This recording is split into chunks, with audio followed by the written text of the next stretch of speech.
ನೀವು ಬನ್ನಿ.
ಜನನ ಮರಣ ಭಯ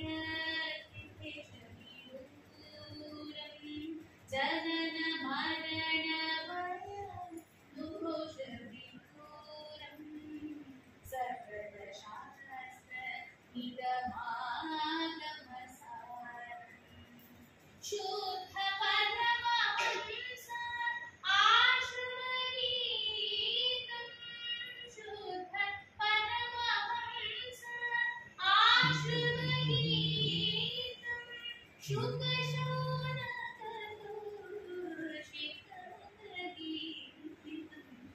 ಶುದ್ಧ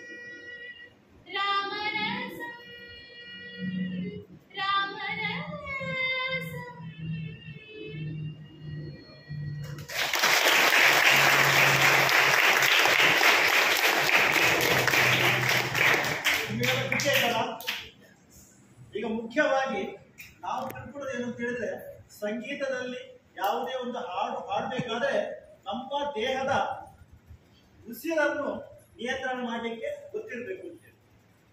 ಉಸಿರು ಅಂದ್ರೆ ಏನು? ಹೊರಗಿನ ಪ್ರಪಂಚದಿರುವಂತಹ ಗಾಳಿಯನ್ನು ನಮ್ಮ ದೇಹಕ್ಕೆ ತೆಗೆದುಕೊಳ್ತಿದ್ದೀವಿ. ಅದರಲ್ಲೂ ಯಾವುದು ದೇಹದ ಒಳಗೆ ಹೋದ್ರೆ ನಾವು ಜೀವನದಲ್ಲಿ ಇದ್ದೀವಿ ಗೊತ್ತಾಗುವುದು ಯಾವ ಗಾಳಿ ಒಳಗೆ ಹೋದ್ರೆ, ಆಮ್ಲಜನಕ ಅಥವಾ ಆಕ್ಸಿಜನ್. ಕರೆಕ್ಟಾ? ಯಾರಾದ್ರೂ ₹1 ಕಾಯಿನ್ ಅಥವಾ ಕಾಯಿನ್ ನೋಡಿದ್ದೀರಾ? ನಾವು ಮಾತನಾಡುವಾಗ ಹೇಳ್ತೇವೆ, ಒಂದು ಕಾಯಿನ್ಗೆ ಎಷ್ಟು ಫೇಸ್ ಇದೆ? 2 ಫೇಸ್ ಇದೆ. ನಾವು ಉಸಿರಾಡುವಂತಹ ಈ ಗಾಳಿಗೆ ಹಾಗೂ ನಮ್ಮ ಉಸಿರಿಗೂ 2 ಫೇಸ್ ಇದೆ. ಯಾವುದಂತ ಹೇಳ್ಬೋದಾ? ಪೂರಕ ರೇಚಕ. 2 ಫೇಸ್ ಇದೆ ಉಸಿರಿಗೆ. ಪೂರಕ ರೇಚಕ. ಈ ಪ್ರಪಂಚಕ್ಕೆ ನಾವು ಬರ್ಬೇಕಾದ್ರೆ ನಾವು ಏನ್ ಮಾಡ್ಬೇಕು? ಪೂರಕ. ಉಸಿರಾಡ್ಬೇಕು. ಕರೆಕ್ಟಾ? ಇನ್ನೇನು ಅರ್ಥ ಆಗ್ತಾ ಉಂಟು ಅವ್ರು ಮಾತಾಡೋದು? Are you able to understand? ಇಲ್ಲ ಮತ್ತೆ ಟೀಚರ್ ಹೇಳ್ತಾರೆ Yes or no? So when we are coming to this earth, we have to breathe. ನಾವು ಉಸಿರಾಡಿದ್ರೆ ಮಾತ್ರ ನಾವು ಈ ಪ್ರಪಂಚದಲ್ಲಿ ಬಂದಿದ್ದೇವೆ ಅಂತ ಅರ್ಥ. ಪ್ರಪಂಚಕ್ಕೆ ಬರುವಾಗ ಫಸ್ಟಿಗೆ ನಮಗೆ ಇರುವುದು ಹೆಸರ ಉಸಿರ. ಪ್ರಪಂಚಕ್ಕೆ ಫಸ್ಟಿಗೆ ಬರುವಾಗ ನಮಗೆ ಹೆಸರು ಯಾವುದು ಕೂಡ ಇರುವುದಿಲ್ಲ, ಉಸಿರು ಮಾತ್ರ ಇರ್ತದೆ. ಅದೇ ಈ ಪ್ರಪಂಚದಲ್ಲಿ ನಾವು ಎಷ್ಟು ವರ್ಷ ಇರಬಹುದು ಎಕ್ಸಾಕ್ಟ್ಲಿ ಯಾರಿಗೂ ಹೇಳಲಿಕ್ಕೆ ಆಗುದಿಲ್ಲ. ನಾವು ಈ ಪ್ರಪಂಚದಿಂದ ಹೋಗುವುದು ಯಾವಾಗ ಉಸಿರು ಇಲ್ಲ ಅಂತ ಆದಾಗ. ಆಗ ಯಾವುದು ಉಳಿಬೇಕು? ನಮ್ಮ ಹೆಸರು ಉಳಿಬೇಕು. ಕರೆಕ್ಟಾ? ಪ್ರಪಂಚಕ್ಕೆ ಬರ್ಬೇಕಾದ್ರೆ ಉಸಿರು ಬರ್ತದೆ, ಹೆಸರು ಇರುವುದಿಲ್ಲ. ಪ್ರಪಂಚದಿಂದ ನಾವು ಬೇರೆ ಕಡೆಗೆ ಹೋಗ್ಬೇಕಾದ್ರೆ ಉಸಿರು ಇಲ್ಲ, ಹೆಸರು ಇರಬೇಕು. ಹೆಸರು ಇರ್ಬೇಕಾದ್ರೆ ಏನು ಮಾಡಬೇಕು? ದೊಡ್ಡ ಫ್ಲೆಕ್ಸ್ ಹಾಕ್ಬೇಕಾ? ದೊಡ್ಡ ಫ್ಲೆಕ್ಸ್ ಅಥವಾ ಗೂಗಲ್ ಅಲ್ಲಿ ಅಥವಾ ವಾಟ್ಸಪ್ ಅಲ್ಲಿ ಹೆಸರು ಟೈಪ್ ಮಾಡಿದ್ರೆ ಆಗ್ತದ? ಏನ್ ಮಾಡ್ಬೇಕು? ಸಾಧನೆ ಮಾಡ್ಬೇಕು. ಯಾರ ಹಾಗೆ ಸಾಧನೆ ಮಾಡ್ಬೇಕು? ಪ್ರಸ್ತುತ ನಮ್ಮ ನೃತ್ಯ ಗುರುಗಳು ಸುಮಂಗಲ ಮ್ಯಾಮ್ನ ಹಾಗೆ ಸಾಧನೆ ಮಾಡಬೇಕು, ಅಥವಾ ನಮ್ಮ ಪವಿತ್ರ ಮೇಡಮ್ ಹಾಗೆ ಸಂಗೀತದಲ್ಲಿ ಸಾಧನೆ ಮಾಡಬೇಕು, ಅಥವಾ ನಮ್ಮ ಇಂಟ್ರೆಸ್ಟ್ ಯಾವ್ದಲ್ಲಿದೆ ಅದಕ್ಕೆ ಒಬ್ಬ ಗುರುವನ್ನು ಹುಡುಕಿಕೊಂಡು ಆ ಗುರುವಿನ ಸಾಧನೆಯನ್ನು ನಾವು ಬೀರುವ ಹಾಗೆ ಸಾಧನೆ ಮಾಡಿದಾಗ ನಮ್ಮ ಹೆಸರು ಉಳಿತದೆ. ಅದಕ್ಕೋಸ್ಕರ ಒಂದು ಕಾನ್ಸೆಪ್ಟ್ ಹೇಳಿದಂತೆ ನಾವು ಮತ್ತೆ ಬೇರೆ ಯಾವುದಲ್ಲ. ಉಸಿರು ನಾವು ಬರುವಾಗ ಇರ್ತದೆ, ಹೆಸರು ಇರುವುದಿಲ್ಲ. ಉಸಿರು ಮುಗಿದಾಗ ನಮ್ಮ ಹೆಸರು ಉಳಿಯುವ ಹಾಗೆ ನಾವೆಲ್ಲ ಸಾಧನೆ ಮಾಡಬೇಕು. ಹಾಗೆ ಈಗ ಸಾಧನೆ ಮಾಡಿದಂತ ಈರುವರನ್ನು ನಾವು ಇಲ್ಲಿ ಸನ್ಮಾನ ಮಾಡಿದ್ದೇವೆ, ಅಭಿನಂದಿಸಿದ್ದೇವೆ. ಅವರಿಗೆ ನಮ್ಮ ಅಭಿನಂದನೆಗಳು. ಅದೇ ರೀತಿಯಲ್ಲಿ ನಿನ್ನೆ ನಾವು ಇಬ್ಬರು ಪ್ರಖ್ಯಾತ ಒಬ್ಬರು ಡಾಕ್ಟರ್ ಪ್ರಭಾ ಅಧಿಕಾರಿ ಇದ್ದೇವೆ, ಮತ್ತೊಬ್ಬರು ಪ್ರಖ್ಯಾತ ಸಮಾಜ ಸೇವಕಂತೆ ಶ್ರೀಮತಿ ಪ್ರಮೀಳಾ ರಾವ್ ಅಂತೇಳಿ ಅವರನ್ನು ಮಾಡಿದ್ದೇವೆ. ಇನ್ನೋರ್ವರು ಈಗ ಪ್ರಸ್ತುತ ಇಟಲಿಯಲ್ಲಿ ಇದ್ದಾರೆ. ನಮ್ಮ ಸುರತ್ಕಲ್ಲಿ ಒಂದು ಶಾಲೆ ಇದೆ, ಲಯನ್ಸ್ ಕ್ಲಬ್ ಇದ್ದು ಸ್ಪೆಷಲ್ ಸ್ಕೂಲ್ ಅಂತೇಳಿ. ಅದರ ಬಗ್ಗೆ ಟೀಚರ್ ಮತ್ತೆ ಹೇಳ್ಬೋದು ಏನಂತೇಳಿ. ಆ ಮಕ್ಕಳಿಗೆ ಅವರು ತರಬೇತಿ ಕೊಟ್ಟು ಸ್ಪೆಷಲ್ ಒಲಿಂಪಿಕ್ಸ್ ಎಲ್ಲರಿಗೂ ಆಗ್ತದೆ, ಸ್ಪೆಷಲ್ ಮಕ್ಕಳಿಗೆ ಸ್ಪೆಷಲ್ ಒಲಿಂಪಿಕ್ಸ್. ಅದಕ್ಕಾಗಿ ಅವರು ಇಟಲಿಗೆ ಹೋಗಿದ್ದಾರೆ. ನಾಳೆ ಮಂಗಳೂರಿಗೆ ಬರುತ್ತಷ್ಟೇ. ಹೌದು, ಬ್ರಾಂಜ್ ಮೆಡಲ್ ಪಡೆದಿದ್ದಾರೆ. ಅಲ್ಲಿ ಮಕ್ಕಳಿಗೆ ತರಬೇತಿ ಕೊಟ್ಟು ಅವರ ತರಬೇತಿ ಹೊಂದಿದ ಮಕ್ಕಳು ಕಂಚಿನ ಪದಕವನ್ನು ಅಂತಾರಾಷ್ಟ್ರೀಯ ಮಟ್ಟದಲ್ಲಿ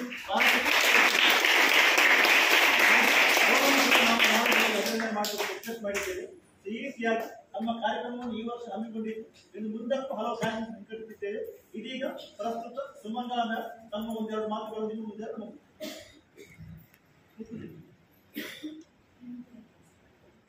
ಎಲ್ಲರಿಗೂ ನಮಸ್ಕಾರ. ವೇದಿಕೆ ಮೇಲೆ ಉಪಸ್ಥಿತರಿರುವಂತಹ ಕಾಲೇಜಿನ ಪ್ರಾಂಶುಪಾಲರಾದಂತಹ ಹರೀಶ್ ಸರ್, ಹಾಗೆ Shri M Shankaranarayanaiah Sumathi foundation charitable ಟ್ರಸ್ಟ್ನ ಟ್ರಸ್ಟಿಗಳು, ಸ್ಥಾಪಕರು ಮತ್ತು ಎಲ್ಲ ಬಂಧುಗಳು, ಹಾಗೆ ನನ್ನ ಜೊತೆಗೆ ಸನ್ಮಾನಿಸಲ್ಪಟ್ಟಂತಹ ಪ್ರೀತಿಯ ಪವಿತ್ರ ಮತ್ತು ಅವಳ ಹೆತ್ತವರಿಬ್ಬರಿದ್ದಾರೆ, ಅವರಿಗೂ ಹಾಗೆ ನಮ್ಮ ಯಜಮಾನರು ಮತ್ತು ರಾಮಕೃಷ್ಣಣ್ಣ ಮತ್ತು ನನ್ನ ಪ್ರೀತಿಯ ವಿದ್ಯಾರ್ಥಿಗಳು, ಎಲ್ಲರೂ ಇಲ್ಲಿ ಇರುವವರು ನನ್ನ ವಿದ್ಯಾರ್ಥಿಗಳು, ಎಲ್ಲರಿಗೂ ನಮಸ್ಕಾರ. ಮೊದಲನೇದಾಗಿ ನನ್ನನ್ನು ಗುರುತಿಸಿದ್ದಕ್ಕಾಗಿ, ನಾನು ಮಾಡ್ತಾ ಇರುವಂತಹ ಕೆಲಸವನ್ನು ಗುರುತಿಸಿದ್ದಕ್ಕಾಗಿ ಈ ಚಾರಿಟೇಬಲ್ ಟ್ರಸ್ಟ್ನ ಎಲ್ಲರಿಗೆ ಅನಂತ ಕೃತಜ್ಞತೆಗಳನ್ನು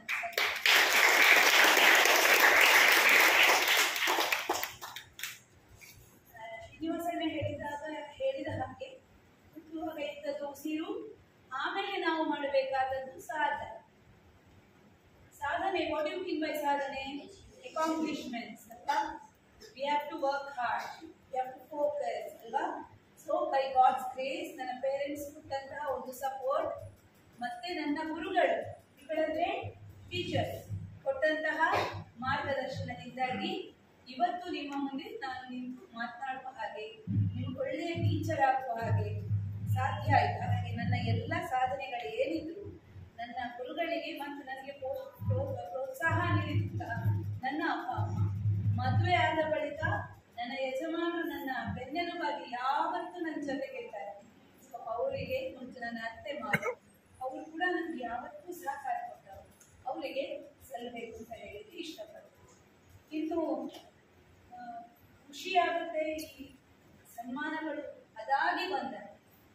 ಇವತ್ತಿನವರೆಗೆ ದೇವರ ದಯದಲ್ಲಿ ಯಾವ ಸನ್ಮಾನಕ್ಕೂ ನಾನು ಅಪ್ಲಿಕೇಶನ್ ಹಾಕಲಿಲ್ಲ, ಅದಾಗಿಯೇ ಹುಡುಕಿಕೊಂಡು ಬಂದಿದೆ. ಆದ್ರೆ ನನಗೆ ಯಾವ ಸನ್ಮಾನ ಸಿಕ್ಕಿದ್ದು ಅದಾಗಿ ಬಂದದಾದ್ರಿಂದ ತಗೊಂಡ ಆ ಸನ್ಮಾನದಲ್ಲಿ ಧನ್ಯತೆಯ ಭಾವ ಖಂಡಿತ ಇದೆ. ಗವರ್ಮೆಂಟ್ನ ಏನು ಅವಾರ್ಡ್ಸ್ ಇರ್ತದೆ, ಅದಕ್ಕೆ ನಾವು ಇಷ್ಟು ದೊಡ್ಡ ಅಪ್ಲಿಕೇಶನ್, ಇಷ್ಟು ಡಾಕ್ಯುಮೆಂಟ್ಸ್ ಎಲ್ಲ ಸಲ್ಲಿಸಬೇಕಾಗ್ತದೆ. ಅದಕ್ಕೆ ಇವತ್ತಿನವರೆಗೂ ನಾನು ಅದರ ಹಿಂದೆ ಹೋಗಲಿಲ್ಲ. ಇದ್ದವರ ಹಿಂದೆಲ್ಲ ಹೋಗ್ಬೇಕಂತೆ ನನಗೆ ಗೊತ್ತಿಲ್ಲ, ನಾನು ಹೋಗಲಿಲ್ಲ, ಅದರ ಅಗತ್ಯವೂ ಇಲ್ಲ. ಕಾನನದಿ ಮಲ್ಲಿಗೆಯು ಮೌನದಿ ಬಿರಿದು ನಿಜ ಸೌರಭವ ಸೂಸಿ ನೆನಪಿಂ ಅಂತ ಒಂದು ಕವಿ ಬರೀತಾರೆ. ತಾನೆಲೆಯ ನಿಂತಿದ್ದು ದೀನತೆಯ ತೋರಿ ಅಭಿಮಾನವನ್ನು ತೊರೆದು ಕೃತಕೃತ್ಯತೆಯ ಪಡೆಯುವಂತೆ ಮನವನನ್ನು ಉಳಿಸು ಗುರುವೇ ಹೇ ದೇವ ಅಂತ ಕವಿ ದೇವರಲ್ಲಿ ಪ್ರಾರ್ಥನೆ ಮಾಡ್ತಾರೆ. ಅಂದ್ರೆ ನಮ್ಮ ಜೀವನ ಹೇಗಿರ್ಬೇಕಂದ್ರೆ ಸೈಲೆಂಟ್ ಆಗಿ ನಾವು ಕೆಲಸ ಮಾಡ್ತಾ ಹೋಗ್ಬೇಕು. ನನಗೆ ಹೆಸರು ಬರಬೇಕು, ಇನ್ನೊಬ್ರು ನನ್ನನ್ನು ಗುರುತಿಸ್ಬೇಕು, ಅದರಿಂದ ಹಾಗಾಗ್ಬೇಕು, ದುಡ್ಡು ಮಾಡ್ಬೇಕು, ಇನ್ನೊಂದು ಮತ್ತೊಂದು ಅಂತ ನಾವು ಯಾವ ಕೆಲಸವನ್ನು ಮಾಡಬಾರ್ದು. ಶ್ರದ್ಧೆಯಿಂದ, ಭಕ್ತಿಯಿಂದ, ಪ್ರೀತಿಯಿಂದ ನಾವು ಯಾವ ಕೆಲಸವನ್ನು ಮಾಡಿದ್ವು ಅದಕ್ಕೆ ದೇವರ ಅನುಗ್ರಹ ಇದ್ದೇ ಇದೆ. ನಾನು ಕೂಡ ಭರತನಾಟ್ಯವನ್ನ ಜೊತೆಗೆ ಸ್ಕೊಲಾಸ್ಟಿಕ್ ಎಜುಕೇಶನ್ ಕೂಡ ಪ್ರೀತಿಯಿಂದ ಭಕ್ತಿಯಿಂದ ಮಾಡಿದ್ದೆ. ಆದ ಕಾರಣ ಇವತ್ತು ಯಶಸ್ಸು ಸಿಕ್ಕಿದೆ ಅಂತ ನನಗೆ ಅನಿಸ್ತದೆ. ಸೊ ನನ್ನ ಮಕ್ಕಳಿಗೆ ಯಾವತ್ತೂ ಹೇಳ್ತಾ ಇರ್ತೇನೆ, education should be with what, pressure or pleasure? Pleasure. ಹಾಗಾಗಿ ನನ್ನ ಅಪ್ಪ ಅಮ್ಮ ನನಗೆ ಯಾವ್ದು ಇಷ್ಟನೋ ಅದನ್ನು ಕಲೀಲಿಕ್ಕೆ ನನಗೆ ಸಪೋರ್ಟ್ ಮಾಡಿದ್ರು. So always I am in pleasure, ಖುಷಿಯಾಗಿತ್ತು. ಜೊತೆಗೆ ಎಜುಕೇಶನ್ ನ ಇಂಪಾರ್ಟೆನ್ಸ್ ಹೇಳಿದ ಕಾರಣ ಬರೀ ಡಾನ್ಸ್ ಮಾತ್ರ ಅಲ್ಲ, ಒಟ್ಟೊಟ್ಟಿಗೆ MA I am trying for PhD as you all know ಅಲ್ವಾ. ಸೊ ಜೊತೆಗೆ ನಾವು education, scholastic education cum dance education ಮಾಡ್ತೀವಿ. ಮತ್ತೆ ಎಲ್ಲ ಸಾಧನೆ ಆಗ್ಬೇಕಾದ್ರೆ ನಾನು ನನ್ನ ಇನ್ನೊಬ್ಬರು ಗುರುಗಳನ್ನು ನೆನಪು ಮಾಡ್ಕೊಳ್ಬೇಕು. ವಿಶೇಷವಾಗಿ ನಾನು ತಾಳಮದ್ದಲ ಯಕ್ಷಗಾನ ಕ್ಷೇತ್ರದಲ್ಲಿ ಹೆಚ್ಚು ತೊಡಗಿಸಿಕೊಳ್ಳಿಕ್ಕೆ ಕಾರಣರಾದವರು ಹರೀಶ್ ಬಳಂತಿ ಮಗರು ಅಂತ, ನನ್ನ ಅಣ್ಣ ಅಂತ ಕರಿತೇನೆ, ನನ್ನ ಆತ್ಮೀಯ ಅಣ್ಣ. ಅವರ ಕಾರಣದಿಂದ ಬಹಳ ಚೆನ್ನಾಗಿ ಅರ್ಥಗಾರಿಕೆಯನ್ನು ಮಾಡುವುದಕ್ಕೆ, ಧೈರ್ಯದಿಂದ ಇನ್ನಷ್ಟು, ಮೊದಲೇ ಧೈರ್ಯ ಇನ್ನಷ್ಟು ಧೈರ್ಯದಿಂದ ಮಾತಾಡುವುದಕ್ಕೆ ಸಹಕಾರಿಯಾಗಿದೆ. ಇಟ್ ಬಿಕೇಮ್ ವೆರಿ ಹೆಲ್ಪ್ಫುಲ್ ಅವರ ಗೈಡೆನ್ಸ್. ಸೊ ಒಬ್ಬರಿಗೂ ನಾನು ವಂದನೆಯನ್ನ ಈ ಮೂಲಕ ಸಲ್ಲಿಸಲಿಕ್ಕೆ ಇಷ್ಟಪಡ್ತೇನೆ. ನೀವೆಲ್ಲ ಏನ್ ಕಲಿತಾ ಇದ್ದೀರಿ ಈಗ? ಸ್ಕೂಲ್ ಹೋಗ್ತೀರಾ? ನಿದ್ರೆ ಬರ್ತಾ ಉಂಟಾ ಕೆಲವರಿಗೆ ಈಗ? Yes, no? ಸ್ಕೂಲಿಗೆ ಹೋಗುವಾಗ ಏನ್ ಮಾಡ್ತೀರಿ? ಖುಷಿ ಖುಷಿಯಿಂದ ಹೋಗ್ತೀರಾ, ಅಳ್ತಾ ಹೋಗ್ತೀರಾ? ಮನೆಗೆ ಬಂದ ಮೇಲೆ ಖುಷಿ ಖುಷಿಯಾ? ಖುಷಿ ಖುಷಿಯಿಂದ ಏನ್ ಮಾಡ್ತೀರಿ? ಬಂದ ಕೂಡಲೇ ಬುಕ್ ತೆಗೆದು ಓದಿಕ್ಕೆ ಶುರು ಮಾಡ್ತೀರಾ, ಮತ್ತೆ ಆಟ ಆಡ್ತೀರಿ ಅಲ್ವಾ? ಹಾಗೆ ಅದ್ರ ಜೊತೆಗೆ ಓದ್ತೀರಿ, ಅದ್ರ ಜೊತೆಗೆ ಏನ್ ಮಾಡ್ತೀರಿ? ಡ್ಯಾನ್ಸ್ ಮಾಡ್ತೀರಾ, ಕೆಲವರು ಮ್ಯೂಸಿಕ್ ಕಲಿತೀರಿ, ಡ್ರಾಯಿಂಗ್ ಕಲಿತೀರಿ, ಜೊತೆಗೆ ಸ್ಪೋರ್ಟ್ಸ್ ಥಿಯೇಟರ್ ಹೋಗ್ತೀರಿ. ಹೀಗೆ ಬೇರೆ ಬೇರೆ ಕ್ಷೇತ್ರದಲ್ಲಿ ನಿಮ್ಮನ್ನು ನೀವು ತೊಡಗಿಸಿಕೊಂಡಾಗ ನಿಮ್ಮ ನಾಲೆಜ್ ಹೆಚ್ಚಾಗುತ್ತೆ. ಹಾಗೆ ನನಗೂ ಕೂಡ ಮ್ಯೂಸಿಕ್, ಡ್ಯಾನ್ಸ್, ಯಕ್ಷಗಾನ ಬೇರೆ ಬೇರೆ ಕಲೆಯಲ್ಲಿ ತೊಡಗಿಕೊಂಡ ಕಾರಣ ಅದೇ ಜ್ಞಾನ ಹೆಚ್ಚಾಯಿತು. ಮತ್ತು ಮುಖ್ಯವಾಗಿ ನನ್ನನ್ನು ಒಳ್ಳೆಯ ಟೀಚರ್ ಅಂತ ಗುರುತಿಸಬೇಕಾದ್ರೆ ಕಾರಣ ಎಲ್ಲ ಯಾರು? ನೀವು.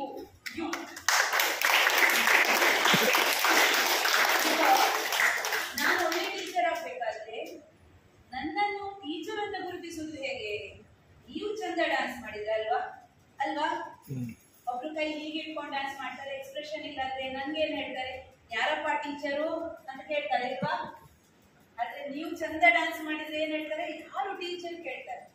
So I am very happy that you all make me feel proud by performing very good on the stage, by practicing very well, dancing with what? Dancing with smile. Smile ಹೇಗೆ ಬರುತ್ತೆ? ಈಗ smile ಬರೋದು ಅಂತರಂಗದ smile. ಯಾವ smile? ಮನಸ್ಸಿಂದ dance ಮಾಡ್ತೀರಲ್ವಾ? So ನನ್ನನ್ನು ಒಳ್ಳೆ teacher ಆಗಿ ಮಾಡಿ ಇವರೆಲ್ಲರೂ ಗುರುತಿಸುವ ಹಾಗೆ ಮಾಡಿದಂತ ನಿಮ್ಗೆ ನಾನು ಥ್ಯಾಂಕ್ಸ್ ಹೇಳಲಿಕ್ಕೆ ಇಷ್ಟಪಡ್ತೇನೆ. ನಿಮ್ಮ ಜವಾಬ್ದಾರಿ ಜಾಸ್ತಿ ಇದೆ. ಇವತ್ತು ಇವರು ಗುರುತಿಸಿದ್ದಾರೆ, ನಾಳೆ ಇನ್ನೂ ಚೆನ್ನಾಗಿ ನೀವು ಒಳ್ಳೆಯ ಪ್ರೆಸೆಂಟೇಷನ್ ಮಾಡ್ಬೇಕಾದ್ರೆ ನಿಮ್ಗೂ ಒಳ್ಳೆ ಸ್ಟೂಡೆಂಟ್ ಆಗ್ಬೇಕಂತ ಅವ್ರು ಹೇಳ್ತಾ ಇದ್ದಾರೆ. ಇವತ್ತು ನಿಮ್ಮ ಟೀಚರ್ ಅನ್ನು ಗುರುತಿಸಿದ್ದಾರೆ, ನಾಳೆ ಇನ್ನೂ ಸಹ ಒಳ್ಳೆ ಟೀಚರ್, ಇನ್ನು teacher is very very good ಅಂತ ಹೇಳುವಾಗ ನೀವು ಮಾಡ್ಬೇಕಂತ ಹೇಳಿ ಅವರು ಇನ್ನೊಂದು ಸಂದೇಶ ಕೊಟ್ಟಿದ್ದಾರೆ. ಆ ಜವಾಬ್ದಾರಿಯನ್ನು ನಾನು ಪ್ರೀತಿಯಿಂದ ಸ್ವೀಕರಿಸಿದ್ದೇನೆ ಅಂತ ಹೇಳ್ತಾ ಗುರುತಿಸಿದ್ದಕ್ಕಾಗಿ ಎಲ್ಲ ಪ್ರಶ್ನವರನ್ನು ಒಳ್ಳೆಯ ಮಾತುಗಳಿಗಾಗಿ ವಂದನೆಗಳನ್ನು ಸಲ್ಲಿಸ್ತಾ ಇವತ್ತು ನನ್ನನ್ನು ಗುರುತಿಸಿದಾರಲ್ಲ, ಹಾಗೆ ನಾಳೆ ನಿಮಗೆ ಈ ಒಂದು ಇವೆಂಟ್ ಎರಡು ರೀತಿಯಲ್ಲಿ ಇನ್ಸ್ಪಿರೇಷನ್ ಕೊಡಬೇಕು. ಒಂದು ನೀವು ಈ ತರ ಇಲ್ಲಿ ಸನ್ಮಾನಕ್ಕೆ ಅರ್ಹರಾಗುವ ಹಾಗೆ ನಿಮ್ಮನ್ನ you have to prepare yourself ಮುಂದೆ ಬೈ ನಾಟ್ ವಿಶಿಂಗ್, ನನಗೆ ಹಾರ ಹಾಕ್ಬೇಕು ಅಂತ ವಿಶ್ ಮಾಡಿ ಅಲ್ಲ, ಖುಷಿಯಿಂದ ಕರೆದು ಬಂದು, ಅಥವಾ ನೀವು ಇವರ ಹಾಗೆ ಹೀಗೆ ಟ್ರಸ್ಟ್ ಯಾವುದೋ ಒಂದು ಮುಂದೆ ಮಾಡಿ ನಿಮಗೂ ಒಳ್ಳೆ ದೇವರು ಶಕ್ತಿ ಕೊಟ್ಟಾಗ ಸಮಾಜದಲ್ಲಿರುವ ಒಳ್ಳೆಯವರನ್ನು ಗುರುತಿಸುವ ಕೆಲಸ, ಅದು ಕೂಡ ದೊಡ್ಡ ಕೆಲಸ ಅಲ್ವಾ. ಇನ್ನೊಬ್ಬರನ್ನು ಗುರುತಿಸಿ ಹಾನರ್ ಮಾಡಿ ಸಪೋರ್ಟ್ ಮಾಡುವಂಥದ್ದು. ಅದಕ್ಕಾಗಿ ಆ ಒಂದು ಇನ್ಸ್ಪಿರೇಷನ್ಸ್ ನೀವು ಪಡಿಬೇಕು ಅಂತ ಹೇಳ್ತಾ ಸಂಘಟಕರಿಗೆ ಇಂಥ ಒಳ್ಳೆ ಕೆಲಸಕ್ಕೆ ಅಭಿನಂದನೆಯನ್ನು ಸಲ್ಲಿಸ್ತೇನೆ. ಒಂದು 2 words I would like to inform ಅಥವಾ ರಿಪೀಟ್ ಮಾಡ್ತೇನೆ. ಒಂದು ರೆಸ್ಪಾನ್ಸಿಬಿಲಿಟಿ, ಇನ್ನೊಂದು ಅಕೌಂಟೇಬಿಲಿಟಿ ಅಂತ ಹೇಳಿ. ಈಗ ಟೀಚರ್ ಕೇಳಿದಾಗೆ ನೀವು ಮನೆಗೆ ಹೋಗ್ತೀರಿ, ಕರೆಕ್ಟ್? ಮನೆಗೆ ಹೋದಾಗ ನಿಮ್ಮ ತಂದೆ ತಾಯಿ ಅವರಿಗೆ ಏನು ರೆಸ್ಪಾನ್ಸಿಬಿಲಿಟಿ ಇದೆ? ನಿಮಗೆ ಫಸ್ಟಿಗೆ ತಿಂಡಿ ಕೊಡುವ ಜವಾಬ್ದಾರಿ ಇದೆ, ಕರೆಕ್ಟ್? ಆಮೇಲೆ ಅದರ ಮೇಲೆ ಅಕೌಂಟೇಬಿಲಿಟಿ ಇದೆ, ಎಷ್ಟು ತಿಂಡಿ ಕೊಡಬೇಕು ಅಂತೇಳಿ, ಕರೆಕ್ಟಾ? ಅವರು 10 ಇಡ್ಲಿ ಕೊಟ್ಟರೆ ತಿಂಡಿಗೆ ಆಗ್ತದೆ ನಿಮಗೆ? ಇಲ್ಲ. ಆದ್ರೆ ತಿನ್ನುವವರು ಇದ್ದಾರೆ. ಅದ ಕಾರಣ ಮನೆಯಲ್ಲಿರುವಂತಹ ಪೇರೆಂಟ್ಸ್ಗೆ ಸಹ ರೆಸ್ಪಾನ್ಸಿಬಿಲಿಟಿ ಮತ್ತು ಅಕೌಂಟೇಬಿಲಿಟಿ. ಅದೇ ರೀತಿಯಲ್ಲಿ ನಿಮ್ಮ ರೆಸ್ಪಾನ್ಸಿಬಿಲಿಟಿ ಏನು? ಇವತ್ತು ಶಾಲೆಯಿಂದ ಮನೆಗೆ ಹೋಗ್ಬೇಕಂದ್ರೆ ಸೀದಾ ಮನೆಗೆ ಹೋಗ್ಬೇಕು, ಅಥವಾ ತಡವಾಗ್ತದೆ ಅಂತ ಹೇಳಿ ಆದ್ರೆ ಮನೆಯವರಿಗೆ ಇನ್ಫಾರ್ಮೇಶನ್ ಅನ್ನು ಕೊಡುವಂಥದ್ದು. If you are getting late to reach your own home, it is your responsibility and accountability. You have to inform your parents or guardians for so and so reason we are coming late. ಇಲ್ಲಂದ್ರೆ ಅವರಿಗೆ ಏನಾಗ್ತದೆ, ಮನೆಯಲ್ಲಿ ಅವರಿಗೆ tension ಜಾಸ್ತಿ ಆಗ್ತದೆ. ಈಗ ಇವತ್ತು ಕೂಡ ನೀವು ಹೇಳಿದ್ದರ ಗೊತ್ತಿಲ್ಲ ಟೀಚರ್, ಅಂದಿಂದಾಗಿ ನಿಮ್ಮ ಮನೆಯಲ್ಲಿ ನೀವು ಬೈಗುಳವರು ಕೂಡ ಹೇಳಬಹುದು. ಯಾಕೆ ನೀವು ಮನೆಯಲ್ಲಿ ಹೇಳಲು ಲೇಟ್ ಹೋಗಿದ್ರೆ ನಿಮ್ಮ ತಂದೆ ತಾಯಿ ಜೋರ್ ಮಾಡ್ತಾರೆ, ಯಾಕೆ ಲೇಟ್ ಬಂದಿದ್ದೀರಿ? ಆಗ ನೀವೇನ್ ಮಾಡ್ಬೇಕು, ಸೀದಾ ಮೇಡಮ್ಗೆ ಕಾಲ್ ಮಾಡಿ ಕನ್ವಿನ್ಸ್ ಮಾಡ್ಲಿಕ್ಕೆ ಟ್ರೈ ಮಾಡಿ. Because I have taken more than half an hour, because ಇದು ಸಿಂಪಲ್ ಫಂಕ್ಷನ್ ಬೇರೆ ಇದೆ. ಸೊ ಅದಕ್ಕೆ ಅಭಿನಂದನೆ ಆಗಿದೆ.